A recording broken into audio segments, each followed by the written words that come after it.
दरिया रावी में साइफन के मकाम पर इंतहाई ऊंचे दर्जे का सैलाब है और आपको बताएं कि पानी का बहाव 1,91,215 क्यूसेक हो गया है। दरिया रावी में शादरा के मकाम पर ऊंचे दर्जे का सैलाब है। पीडीएमए के मुताबिक शादरा के मकाम पर पानी का बहाव 1,48,000 क्यूसेक है।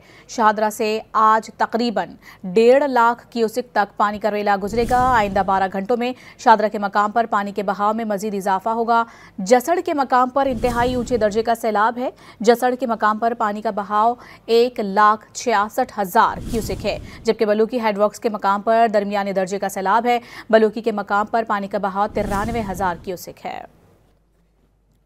शादरा से आज तकरीबन 1.5 लाख क्यूसेक तक पानी का रेला गुजरेगा। आइंदा 12 घंटों में शादरा के मकाम पर पानी के बहाव में मजीद इजाफा होगा।